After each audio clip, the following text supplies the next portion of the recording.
Hi guys, Serge from Ninavova Custom Jewelry here. When choosing opal as a center stone for the engagement ring, our clients often compare it with a moonstone. There are a few very important things to know before you buy one of them. And after watching this video, you would never buy a fake stone and know exactly if it's durable enough for your engagement ring or not. Let's go step by step. Opal is composed of tiny silica spheres. It's formed when silica-rich water falls into deep cracks and voids of the earth. Then it stays there for quite a while. It actually takes about 5 to 6 million years to form 1 centimeter of opal. And then gemologists separate opals into two groups. Common opals, also known as podge, and precious opals, also known as noble opals. What's the difference between two? When you look at the precious opal, you can see all kind of colors through them, through the stone. This plays of colors called iridescence. It's a result of light bouncing from one mineral to another. Common opals simply doesn't have it. Common opals usually translucent and brownish in colors. Some of them can be interesting in colors and can be quite attractive, but usually not. Opals are found all over the world, but most common places are Australia, Ethiopia, and Siberia. Before we talk about if it's good enough for your engagement ring and how durable it is, we have to talk about synthetics and fake opals that are often sold as a real thing and therefore spread wrong information about the real opals actually. Opposite from the lab diamonds, for example, that are identical to the real thing, fake opals don't have the same chemical, physical, and optical properties. Real opals contain silica and water, and synthetic opals contain plastic and glass, basically. They can be compared in a similar way as a diamond and moissanite, completely different stones that happen to look somewhat similar. At the same time, it's not quite accurate comparison, really. It's hard to see the difference between the moissanite and the diamond, and it's very obvious difference between the real opal and the fake thing, but you got an idea. Let's talk about simulations or synthetic opals. There are openly synthetic opals like the Gibson synthetics opals invented in 1974, and there's a Kyocera opals as well. Kyocera openly saying on their website that it's a lab-grown stabilized opal created to mimic the beauty of the genuine opal. If you know that you are buying synthetic stone, there is nothing wrong with it. But since we are talking about a very special type of jewelry, about the engagement ring, I think it would be better to look towards the real stone. Besides synthetics, imitation, we also have simply fake opals on the market. They are all over eBay, Etsy, and they are simply cheap mix of plastic and glass. They are not even trying to copy the look of the real thing. And if you don't know how the real opal looks like, you have a chance of buying the fake one. They are extremely cheap. They are like $1 per stone wholesale, and unfortunately spread all over the market. Definitely avoid that. Never really buy that. It's never a good choice, never a good purchase. The best way is to buy stone or jewelry from the stores or goldsmiths that cares about their reputation. We all buy gems from the same suppliers because, like, imagine if the suppliers sell to us the fake stone. Word spreads quickly in a jewelry market, and the suppliers would simply lose his entire business. As I mentioned before, when choosing an opal, why I'm still holding that. When choosing opal as a center stone for the engagement ring, our clients often compare it with a moonstone. Let's do just that. Moonstone belongs to the feldspar group. It forms out of alternating layers of different minerals, and when light goes through them, it creates a famous glowing effect similar to the actual moon, and it's called adulorescence. The stone itself, it's a sister stone to the white labradorite. It's actually often sold that way. Rainbow moonstone, it's actually labradorite. Moonstone has been used in jewelry since ancient times and is very commonly used in Art Nouveau era. That's the one before Art Deco. I'm really big fan of it. It was one of the favorite stones of René Lalique, and his pieces sold for $500,000 on auction these days. Actually, just 10 years ago, it was much cheaper. It was a pretty good investment. I was fortunate to see a few of his works in New York a couple of years ago.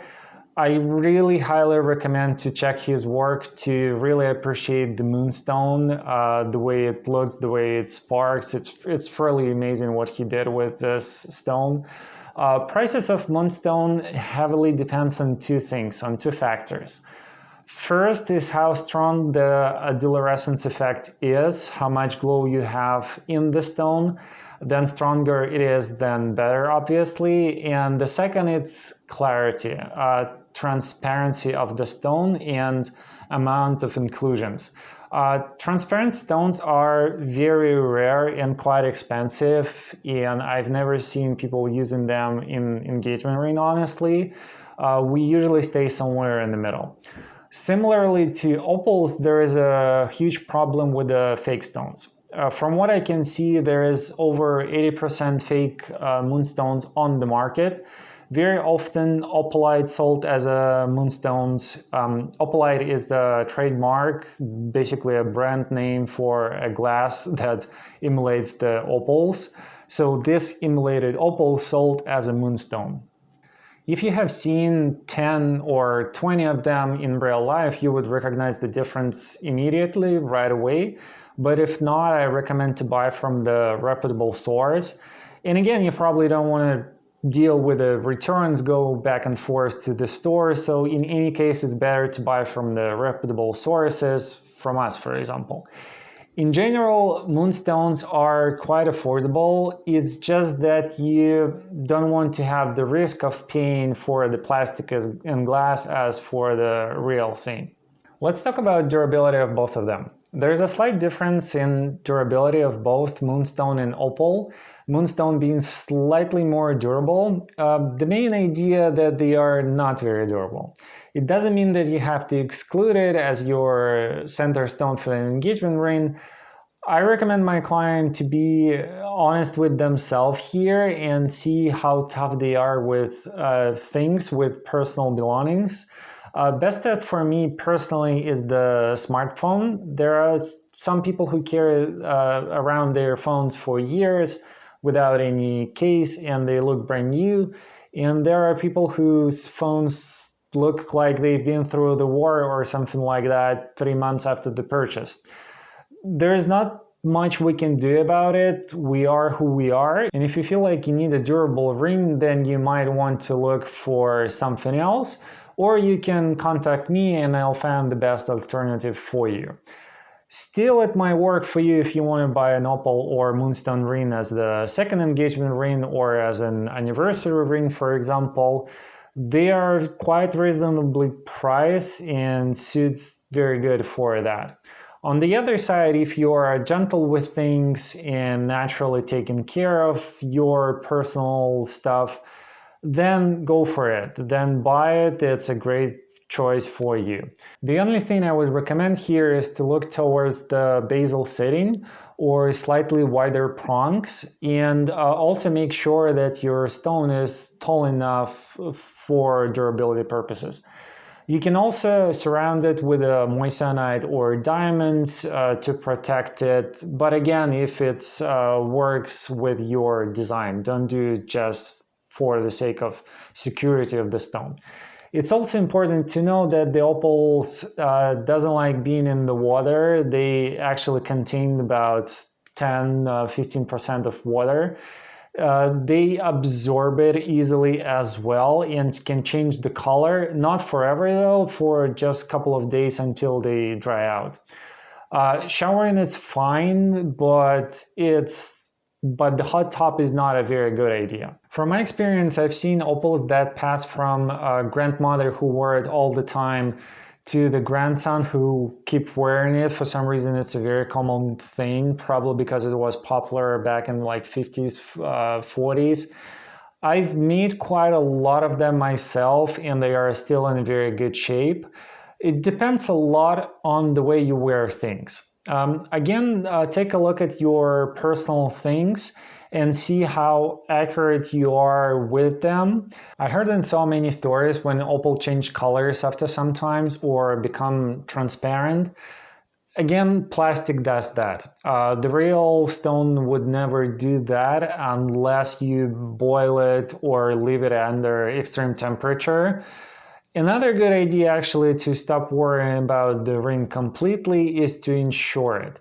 It's about 5% of the cost of the ring itself annually, and it will make you worry way less.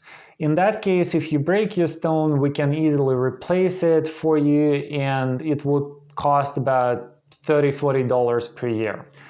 We provide appraisals with all our rings, and you can insure your ring under 20 minutes or so over the phone. There is tons of more information about both of the stones, and we can probably talk about it for hours, but you're not going to watch this video. Overall, that was the main thing that you need to know before choosing an opal or the Moonstone as your center stone for the engagement ring. Thank you so much for watching this video until the end. Don't forget to subscribe to our channel and like this video. If you have any questions, feel free to leave your comments right over here under this video or email me. I would be happy to answer. Thank you so much for watching, guys, again, and I'll see you in the next video.